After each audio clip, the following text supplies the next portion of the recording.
Kasus kekerasan seksual masih dengan mudahnya kita temui di negara Indonesia ini. Terbukti dengan tingginya jumlah kasus kekerasan seksual yang terjadi. Butuh bukti? Oke, ini dia datanya.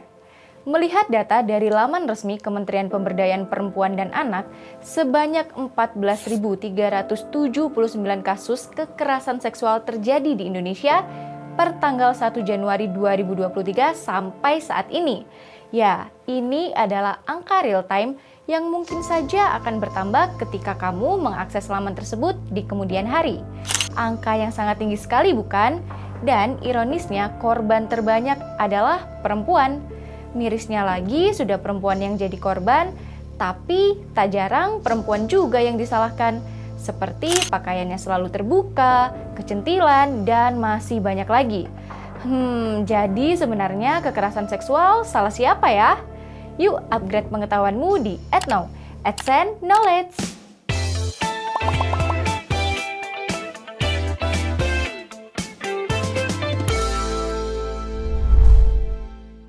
Apa yang ada di pikiranmu saat mendengar kata kekerasan seksual? Sebuah penganiayaan atau pelecehan? Ya, semua itu benar. Kekerasan seksual merupakan perbuatan yang merendahkan, menghina, melecehkan, bahkan menyerang tubuh atau fungsi reproduksi seseorang. Perbuatan tersebut tentu memberikan dampak buruk baik psikis maupun fisik korbannya. Yang menjadi pertanyaan adalah, kok bisa ya seseorang menjadi korban kekerasan seksual? Dan mengapa rata-rata yang jadi korbannya pasti perempuan? Apakah memang 100% salah si perempuan? Di Brussels, Belgia, diadakan pameran yang memamerkan baju para korban pemerkosaan. Baju yang dipamerkan tidak ada yang terlalu terbuka maupun seksi. Bahkan ada piyama, seragam polisi, celana jeans, gaun baju anak My Little Pony. Ya, intinya pakaian yang tampak biasa saja. Pameran ini diadakan dengan tujuan memberikan pesan bahwa model baju bukanlah pemicu kekerasan seksual maupun pelecehan seksual. Selain itu, di Galeri Trisolini, Ohio University, Amerika Serikat, juga diadakan pameran dari kisah-kisah para penyintas kekerasan seksual. Dalam pameran tersebut juga diperlihatkan pakaian beserta ungkapan para korban terhadap apa yang terjadi pada dirinya. Dapat disimpulkan, tidak peduli apapun pakaian yang dikenakan, ia tetap menjadi korban kekerasan seksual. Melihat dari dua pameran tadi, tentunya menimbulkan sebuah pertanyaan besar. Apa penyebab seseorang mengalami kekerasan seksual? Tentunya terdapat banyak faktor yang berkontribusi terhadap terjadinya kekerasan seksual. Menurut penelitian terdahulu, alkohol dan obat-obatan terlalu sering digunakan oleh pelaku untuk melumpuhkan korban. Akibatnya, korban lemah dan mudah ditaklukkan. Kecanduan alkohol dan obat-obatan terlarang dapat memengaruhi cara pelaku dalam berpikir dan bertindak. Faktor selanjutnya adalah pelaku yang memiliki fantasi seksual atau pola pemikiran seksualitas dengan unsur kekerasan atau melecehkan atau dikenal dengan sadomasochisme. Para pelaku ini merasa puas dan bergairah saat korban merasa kesakitan. Alih-alih memenuhi hawa nafsu, justru menjadi pemicu pelecehan atau kekerasan seksual. Kebiasaan menonton video pornografi juga memicu timbulnya fantasi seperti ini. Selain itu, pelaku yang pernah menjadi korban atau pelaku yang menjadi saksi terjadinya kekerasan seksual tentunya memiliki memori. Saat ia masih kecil juga bisa menjadi pemicu terjadinya kekerasan seksual. Kamu harus tahu, ada pandangan yang salah di lingkungan masyarakat kita. Katanya, kalau memiliki hubungan dengan pelaku, misal pacaran itu tidak dihitung kekerasan seksual karena sama-sama suka. Faktanya, jika pelaku memiliki ketertarikan dengan pasangan, justru tidak memberi mereka hak untuk menyakiti, melewati batasan atau boundaries pasangannya, atau membuat siapapun melakukan sesuatu yang tidak ingin dilakukan. Gimana menurut kalian? Ada juga pernyataan lainnya yang katanya kalau korbannya tidak melakukan perlawanan, berarti korban bersedia untuk melakukan. Itu bukan kekerasan seksual. Ya, inilah yang dimaksud kesalahpahaman umum tentang kekerasan seksual.